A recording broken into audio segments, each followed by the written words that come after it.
BCom semester 1 entrepreneurship development का पहला topic introduction का आज डे 3 है, थर्ड क्लास है। तो फर्स्ट क्लास में हम लोग what are the needs for creativity and innovation in entrepreneurship यहां तक किए थे। What are the needs for creativity and innovation in entrepreneurship. आज हम लोग का डे 3 है, थर्ड क्लास है, और हम बोले थे आप लोगों की will begin with difference between entrepreneurship and intrapreneur. तो सबसे पहले एंटरप्रेनर और इंट्राप्रेनर के बीच का डिफरेंस क्या है।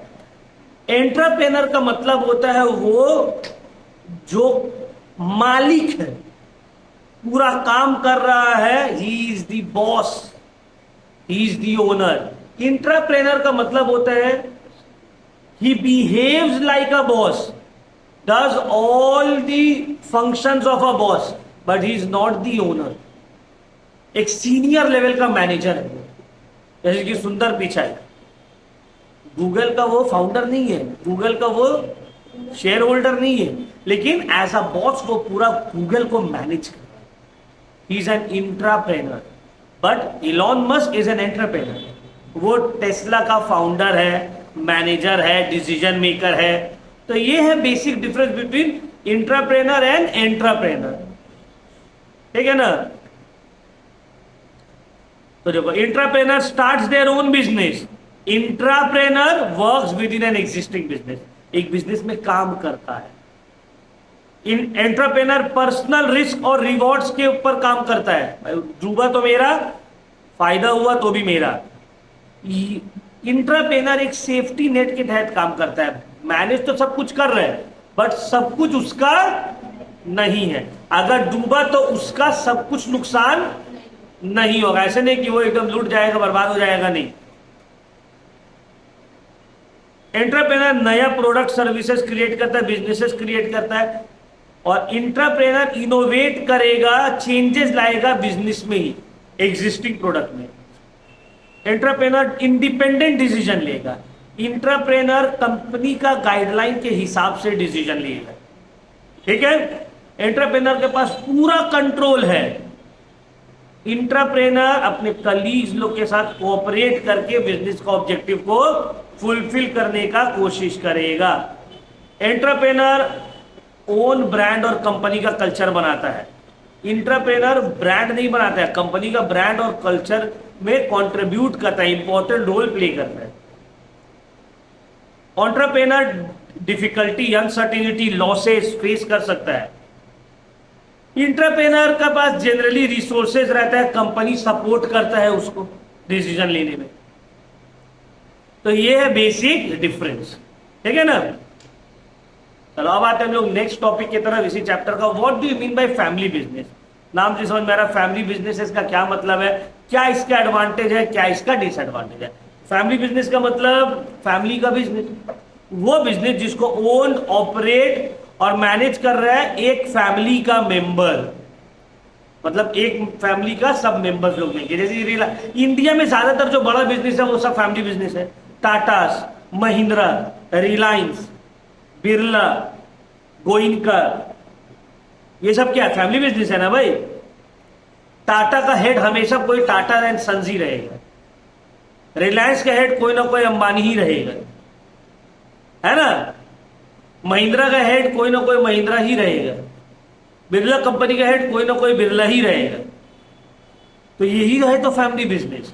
दिस बिजनेस कैन रेंज, अभी स्मॉल शॉप से लेकर लार्ज मल्टीनेशनल कॉर्पोरेशन तक हो सकता है। फैमिली मेंबर्स टिपिकली की रोल प्ले करता है मैनेजमेंट में और डिसीजन मेकिंग में बिजनेस। तो छोटा लेवल में भी हो सकते हैं, सर मेरा एक शॉप है किराना का, फैमिली बिजनेस है सब, या एक फैक्ट्री है, फैमिली बिजनेस है, क्यों उसको सब फादर भाई सब मिलके चला रहे हैं। तो these are all family business. अब इसके एडवांटेजेस क्या है। पहला, strong bonds, family business often have strong bonds और ट्रस्ट अमंग फैमिली मेंबर्स, जिससे लॉयल्टी बढ़ेगा, कमिटमेंट बढ़ेगा, बिजनेस का वैल्यू बढ़ेगा। शेयर्ड वैल्यू, अब देखो एक फैमिली का इंसान है, सब मेंबर्स है, तो सबका वैल्यू सिस्टम सेम रहेगा, सबका गोल्स सेम रहेगा, बिहेवियर सेम रहेगा, यूनिटी ज्यादा रहेगा उन लोगों के बीच में, चाह कर भी अलग नहीं हो सकता है।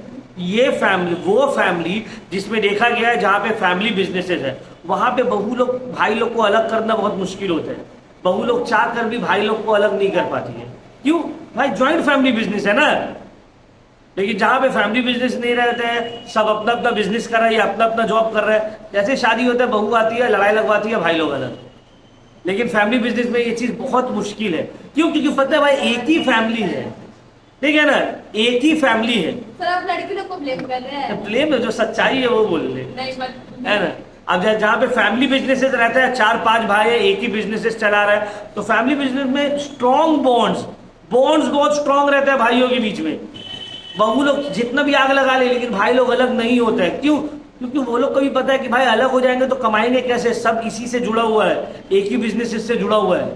लेकिन अगर सब इंडिपेंडेंट है, अरे भाई अपना घर लेके अलग रहो, अब अपना खा रहे अपना समझेंगे, ठीक है। तो एडवांटेज है एक फैमिली बिजनेस का ये। फ्लेक्सिबिलिटी है, फैमिली बिजनेस फ्लेक्सिबल रहता है, चेंजेस के साथ अडेप्ट इजिली किया जा सकता है, क्विकली डिसीजन लिया जा सकता है इसमें। Long term perspective, long term growth का चांसेस भी ज्यादा रहता है, एक लेगेसी बिल्ड हो जाता है, फ्यूचर जनरेशन को कुछ मिलता है rather than short term profits. मान लो बहुत सारा लड़का लोग है, वो है एकदम नल्ला, उससे कुछ नहीं होगा, लेकिन उसको पता है कि भाई मेरा बिजनेस बना हुआ है बड़ा। अब बिजनेस बना हुआ है, उसको पता है भाई ज्वाइन कर लेंगे बिजनेस। तो अब देखो, तुम उसको भले बोल रहे हो बेकार, ये उसका लक, उसका नसीब। भाई वो मेहनत नहीं की, उसका बाप दादा लोग जनरेशन से मेहनत किया है, तब जाके उसको ये बिजनेस मिला है। तुम भी मेहनत करो, तुम्हारा भी पोता बेटा लोग को ये बिजनेस मिलेगा, है ना। तो ये जो बेनिफिट है जनरेशन आफ्टर जनरेशन, ये फैमिली बिजनेस में, ये जॉब में नहीं है।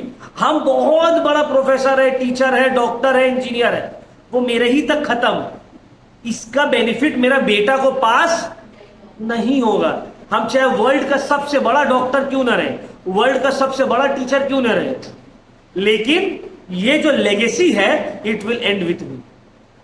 लेकिन अगर हम एक ऐसा बिजनेस बना लिए जो बहुत बड़ा है, बहुत फेमस है, तो आज हम है, कल को मेरा बेटा अगर नल्ला बेरोजगार भी रहेगा, वो भी आके बैठ जाएगा, तो उसको भी बेनिफिट मिलेगा इसका।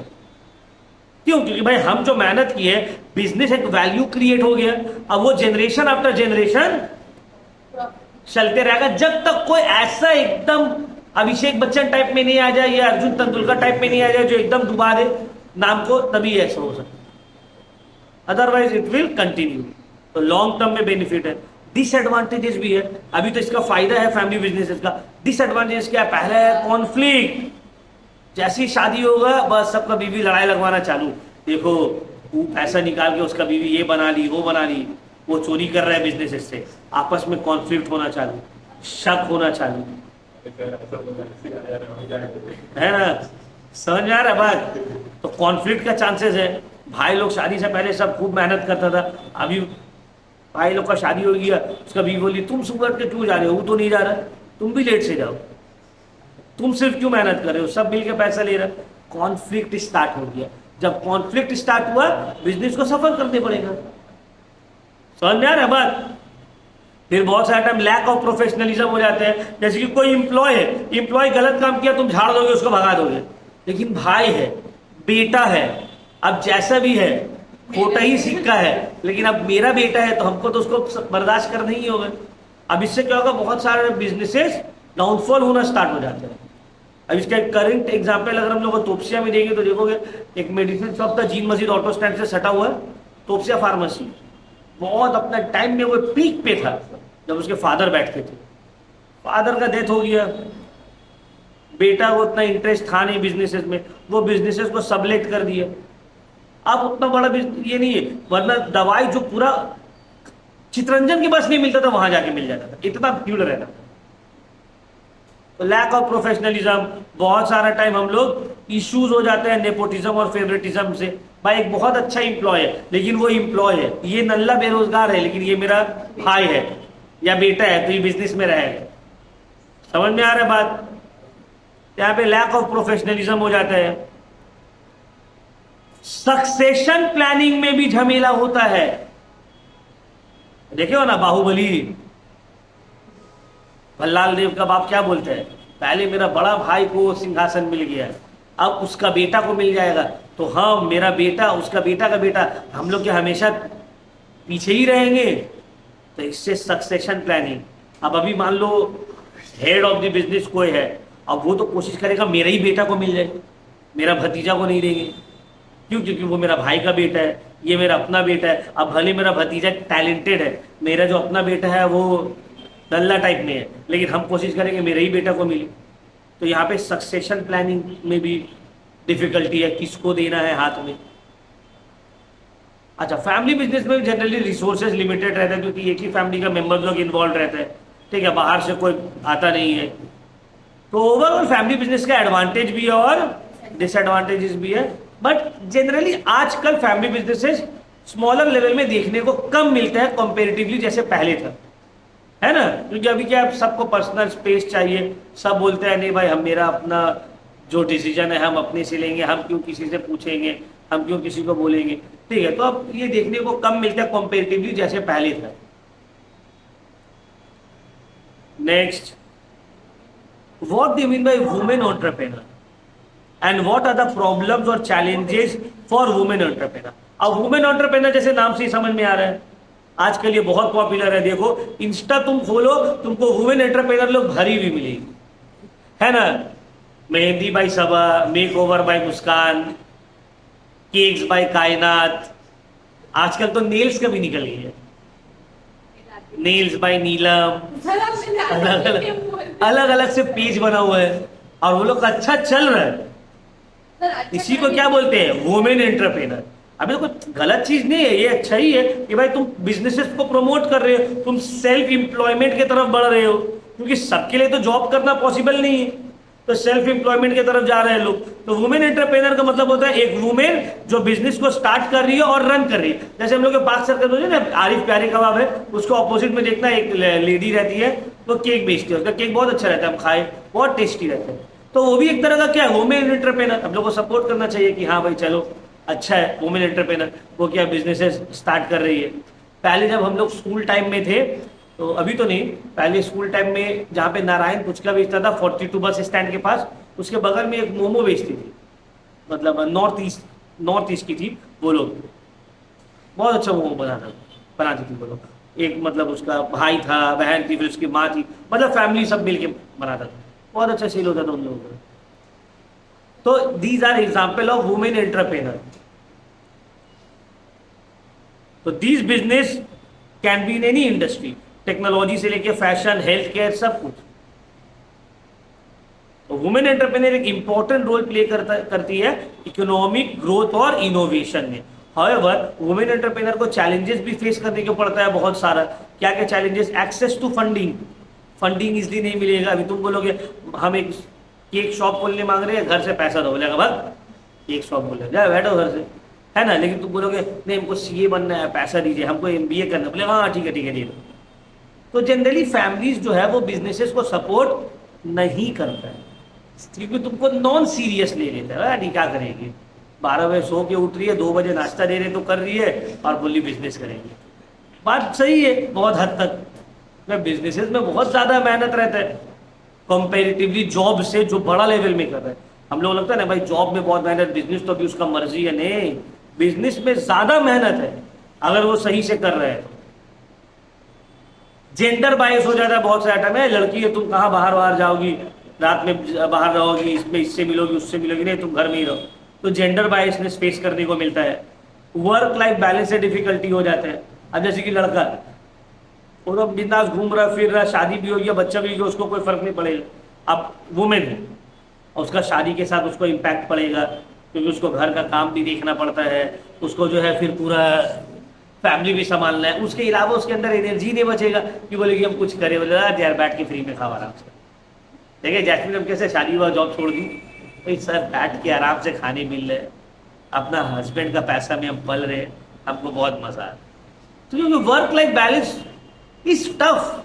अब जैसे देखो हम गए घर, हम थके हुए रहे, 1 घंटा सो गए अपना बिंदास, फिर उठे अपना पढ़ाने आ गए। पर अगर मेरी जगह मेरी वाइफ रहेगी, वो थकी भी रहे जो भी रहे, उसको घर आके फिर घर का काम करना पड़ेगा, या बच्चा रहेगा तो बच्चा देखना पड़ेगा। तो ये ऑब्स्टेकल है। Limited network. अब देखो जैसे कि सैफ, शाकिब, ये लोग मोहल्ला में दिन भर घूम रहे हैं, तो ये लोग को मोहल्ला का सब आदमी पहचान रहा है, यहाँ दो लड़का दिन भर घूमते रहे, तो ये लोग का नेटवर्क हाई है। ये लोग को चाय वाला पहचान रहा, सब्जी वाला पहचान रहा, जुम्मा जुम्मा मस्जिद का बाहर जो भीख मांग रहे हैं वो लोग भी पहचान रहा, हाँ ये लड़का आ रहा है, हर हफ्ता देखता है, देता नहीं है, माफ करो बोल के चले जाते हैं। तो ये लोग का नेटवर्क हाई है। अब लड़की घर में रह रही है, उसका एक्सेस लिमिटेड है, ज्यादा कोई उसको पहचान रहा नहीं, तो नेटवर्क भी लिमिटेड हो जाता है। Lack of role models. अब वुमेन एंटरप्रेन्योर्स अपने कंट्री में कम है, तो रोल मॉडल भी तुमको देखने को कम मिलेगा। मेल एंटरप्रेन्योर्स बहुत सारा है, तो आपको रोल मॉडल भी मिलता है। फिर तुम्हारा सोसाइटल एक्सपेक्टेशन, स्टीरियोटाइप्स हो जाता है। अगर तुम बोलो कि हम एक बिजनेस करेंगे, तो बिजनेस करोगी, है बैठो घर में, पढ़ाई करोगे, चलो रिश्ता देखो, शादी करो, हो गया। अब लड़का बोलेगा बिजनेस करें, हाँ ठीक है भाई, लड़का होगा। अब जैसे कि किसी का बाप का बिजनेस है, तो कभी को कोई सोच ही नहीं सकता कि हम अपना बिजनेस अपना बेटी को देंगे। वो क्या देगा, भाई मेरा बिजनेस है, मेरा बात मेरा। अब बेटा भले उसको बेच बाच के क्लियर कर दे, लेकिन मिलेगा तो बेटा को ही। तो स्टीरियोटाइप्स है, जेंडर बायसनेस है, ठीक है ना। तो ये सब लिमिटेशंस है जो फेस करना पड़ता है वुमेन एंटरप्रेन्योर। समझ में आया?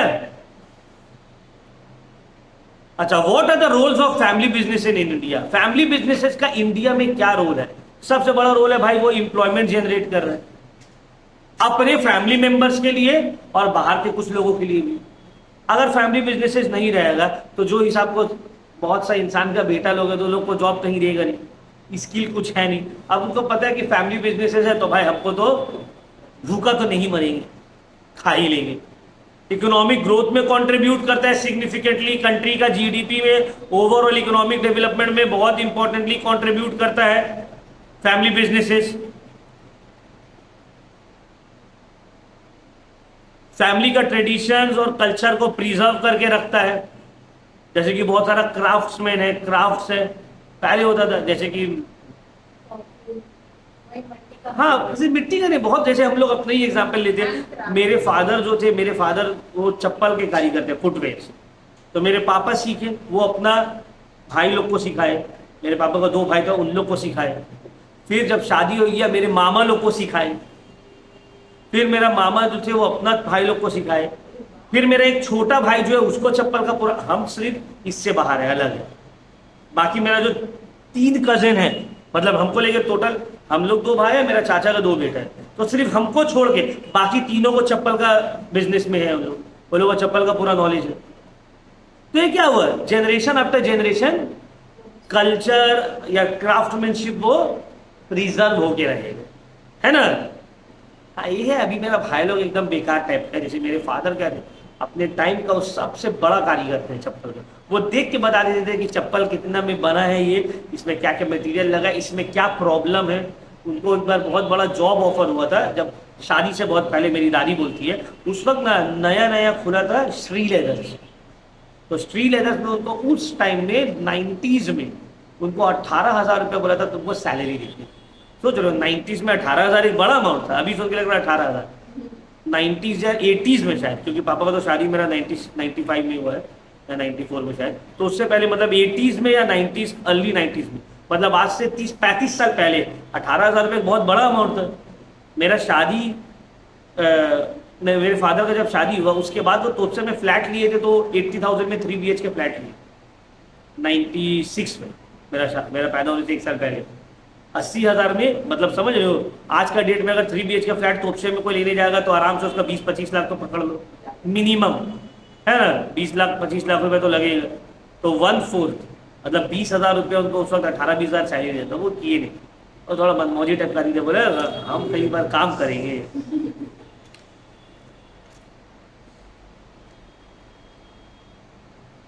Entrepreneurship and innovation, family businesses entrepreneurship develop करता है, इनोवेशन प्रोमोट करता है।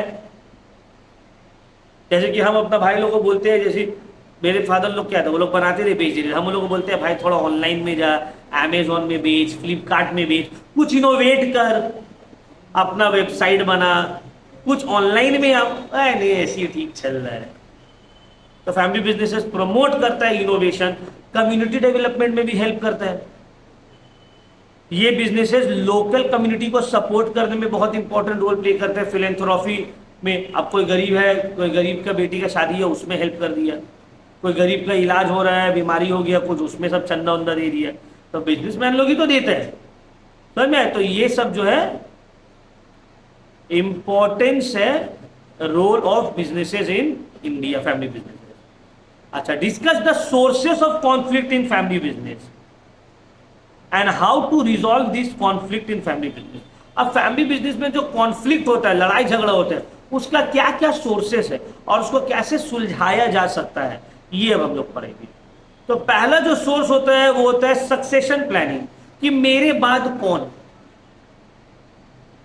मेरा कौन बेटा या कौन भतीजा को कुर्सी मिलेगा।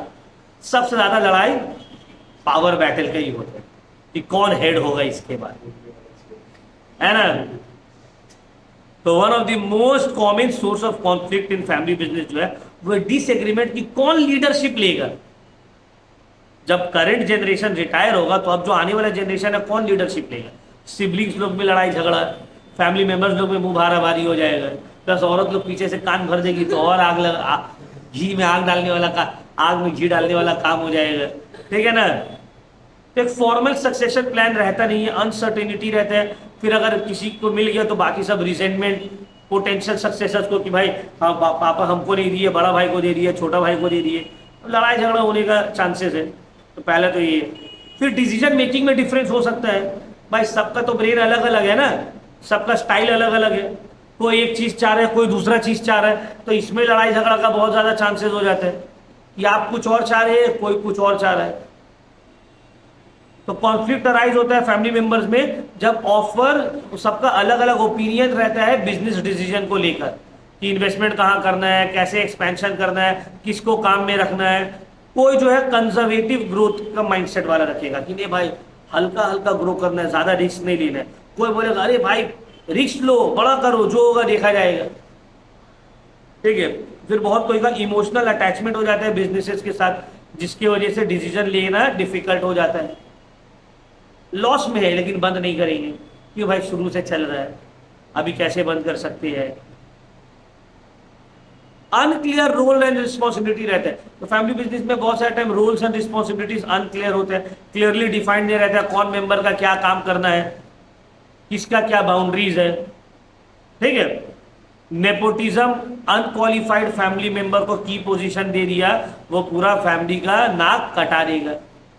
अब वो उस लायक है नहीं कि उस पोजीशन को संभाल सके, लेकिन अब गलती से उसके घर में पैदा हो गया, ठीक है, अब उसको ही देना है पोजीशन, तो बहुत सारा टाइम उसमें बेइज्जती हो सकता है। बहुत सारा टाइम एक ही आदमी दो तीन काम को कर रहा है, उससे प्रॉब्लम हो जाएगा। बहुत सारा टाइम एक काम को दो तीन आदमी मिलके कर रहा है, उसमें प्रॉब्लम होने लगेगा। पुअर कम्युनिकेशन, फैमिली बिजनेसेस में कम्युनिकेशन बहुत पुअर रहता है क्योंकि तुम खुल के किसी को कुछ बोल नहीं पाते हो, है ना। अगर मान लो तुम्हारा भाई पैसा चोरी किया गल्ला से, तुम कुछ बोल नहीं पा रहे हो उसको, क्यों भाई बड़ा भाई है, कैसे बोल देंगे, कहीं बुरा नहीं लग जाए उसको। समझ में आ रहा है बात, होता है ना। तो मिसकम्युनिकेशन और लैक ऑफ ट्रांसपेरेंसी की वजह से मिसअंडरस्टैंडिंग और मिसट्रस्ट हो जाएगा।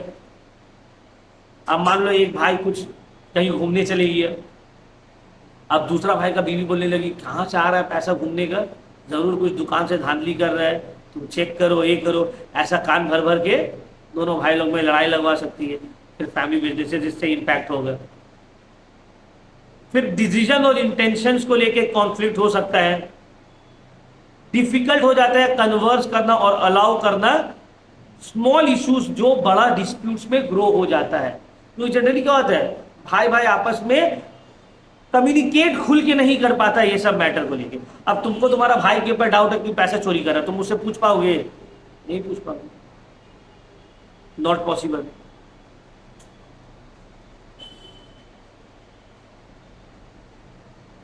Personal relationship spilling into business, family का डायनेमिक, जैसे कि सिबलिंग्स का राइवलरी, पेरेंट्स का कौन फेवरेट है, मैरिटल कॉन्फ्लिक्ट, ठीक है, can negatively impact business operations.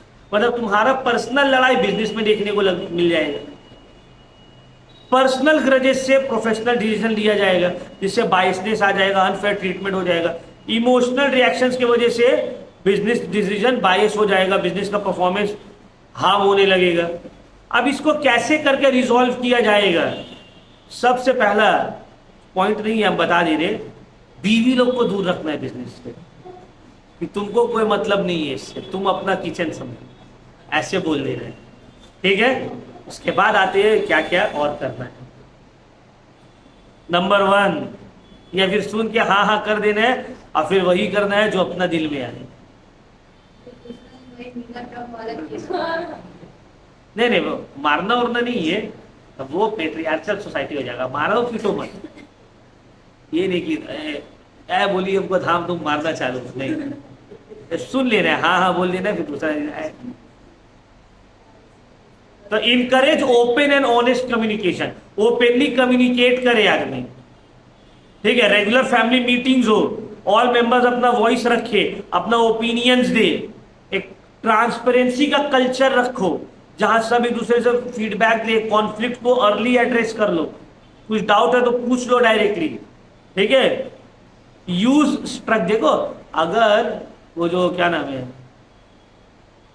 अरे बाहुबली में उसकी जो माँ रहती है, अगर वो एक बार पूछ लेती बाहुबली से तो बेचारा का मर्डर नहीं ना होता।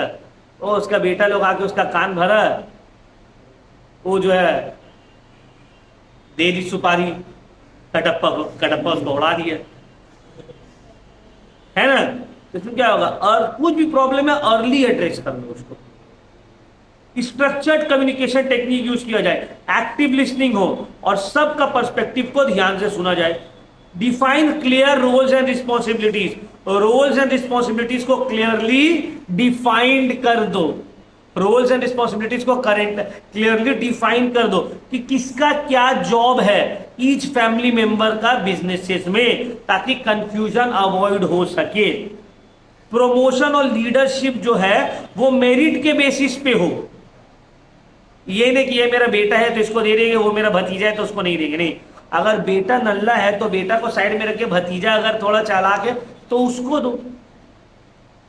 जैसे देखो शिवसेना जो महाराष्ट्र का बहुत अच्छा एक पॉलिटिकल पार्टी है, तो बाल ठाकरे का था, तो बाल ठाकरे के बाद उसका जो बेटा था उद्धव ठाकरे, उसको मिल गया। जबकि ज्यादा टैलेंटेड और ज्यादा एग्रेसिव और अच्छा लीडर, मतलब बाल ठाकरे का जो स्टाइल था वो ज्यादा बेटर करता है उसका खुद का भतीजा राज ठाकरे। लेकिन क्योंकि राज ठाकरे भतीजा था, बाल ठाकरे का बेटा था उद्धव ठाकरे, तो उद्धव ठाकरे को मिला तुम्हारा सीट, बाप के बाद ये संभाल नहीं पाया, पार्टी टूट गई, शिवसेना 2 पार्ट में हो गई। जबकि राज ठाकरे जो है उसका जो स्टाइल है वो है पूरा अपना चाचा की तरह। तो ये नहीं होना चाहिए, मेरिट के बेसिस पे डिसीजन लेना चाहिए और प्रमोट करना चाहिए। सेपरेट रखो ओनरशिप और मैनेजमेंट का रोल्स, और इंश्योर करो कि प्रोफेशनली डिसीजन लिया जा रहा है, इमोशनली या पर्सनल रीजंस को ध्यान में रखते हुए नहीं। फॉर्मल रेजोल्यूशन प्रोसेस को इंप्लीमेंट किया जाए, एक स्ट्रक्चरल अप्रोच रहे ताकि जितना भी प्रॉब्लम्स है सबको सॉल्व किया जाए मीडिएशन के थ्रू। इम्पार्शियली थर्ड पार्टी को, जैसे कि बिजनेस कंसल्टेंट या फैमिली बिजनेस एडवाइजर को मीडिएशन के लिए बुलाया जाए। एक डेवलप किया जाए फैमिली कॉन्स्टिट्यूशन या गवर्नेंस जिसके हिसाब से सब डिसएग्रीमेंट्स को सॉल्व किया जाएगा। और एक डेवलप करो क्लियर सक्सेशन प्लान, मतलब मेरे बाद कौन रहेगा, उसके अंदर क्या क्या क्राइटेरिया रहना चाहिए, क्या क्या क्वालिटीज रहना चाहिए। जितना भी स्टेक होल्डर्स है ये सब प्लानिंग प्रोसेस में इन्वॉल्व रहना चाहिए सक्सेशन प्लान का। और ग्रेजुअल ट्रांजिशन हो, धीरे धीरे करके सक्सेसर्स तक पहुंचे। अब सेपरेट बिजनेस और पर्सनल रिलेशनशिप, पर्सनल रिलेशनशिप और बिजनेस रिलेशनशिप दोनों अलग अलग रहे, सेपरेट रहे, एक दूसरे को इंपैक्ट ना करे। बाउंड्री सेट कर दो बिजनेस बिटवीन फैमिली मैटर्स और बिजनेस डिसीजन, ताकि पर्सनल कॉन्फ्लिक्ट बिजनेसेस में ना आ जाए। फैमिली मेंबर्स को ट्रीट किया जाए as professionals in the workplace. भले वो मेरा भाई है, लेकिन अगर वो सही से काम नहीं कर रहा तो उसको बताया जाएगा कि काम सही से कैसे होगा। अगर वो कुछ गलत कर रहा है तो उसको रोका जाए, उसको समझाया जाए।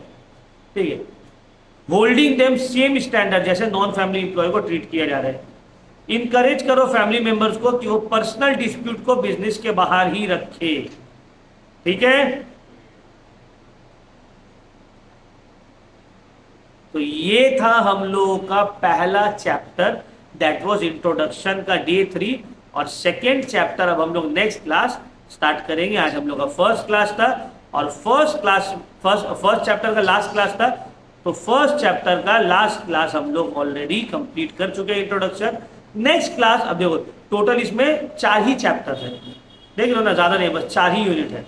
Next class we will begin with private and public support system. समझने में एकदम इजी है, कोई टफ नहीं है। इंपॉर्टेंट क्वेश्चंस ऑलरेडी हम आप लोग को लास्ट क्लास बता दिए थे शायद, है ना, कि ईडी में क्या क्या इंपॉर्टेंट है, पढ़ना है। क्वेश्चन आंसर आप लोग को बुक से देखना है, अगर नहीं मिलेगा तो हमसे पूछना है, हम आप लोग को देंगे। लेकिन जैसे हम आप लोग को बताया कि भाई कॉपी में लिख के प्रैक्टिस करना आप लोग प्लीज चालू कर दीजिए। अगर लिख के प्रैक्टिस नहीं करिएगा तो सुनने में भी पूरा समझ में आएगा। जब 10 मार्क्स का आंसर आएगा ना, बोलेंगे लिखो तो 10 points for reason of conflict in family business, बस तुमको सिर्फ वही बीवी वाला बात याद आ रहा है। सर बोले थे बीवी लोग लड़ाई लगवा देती है, और बाकी 9 पॉइंट क्या लिखने हैं तुमको ध्यान में नहीं आया। ऐसे तो नहीं होगा ना, 10 मार्क्स का तुमको बड़ा करके लिखना पड़ेगा। तो इसके लिए एमसीक्यू रहता तो ठीक है कि बाबू टॉपिक समझ में आ गया, एमसीक्यू प्रैक्टिस करवा देंगे, जाओ घर जाओ। लेकिन डिस्क्रिप्टिव में टॉपिक समझ में आ गया, क्वेश्चंस दे रही है, उसको लिखो, प्रैक्टिस करो, तब जाके कुछ होगा। क्लियर हुआ? यही तक रखते हैं। Next class will begin with next chapter. ठीक है, तो ये इसका टॉपिक छोटा है, ये हो गया, पीपीएम हो गया, ये सब छोटा है। Eco and accountancy is big, इसीलिए उन लोगों का क्लासेस थोड़ा ज्यादा कर रहे हैं।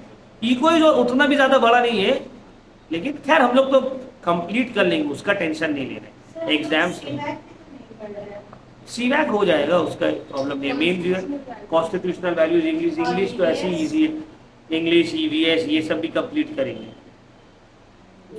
इसका कुछ चैप्टर्स कर ले, रीजन ये है ना, हम चाह रहे पहले डिस्क्रिप्टिव को पुश करें ताकि तुम लोग को आंसर राइटिंग के टाइम मिले। और जो जैसे इंग्लिश एमसीक्यू, इको का बहुत सारे एमसीक्यूज है ना, तो ये सब में ताकि तुम लोगों को ज्यादा प्रॉब्लम ना हो। ठीक है।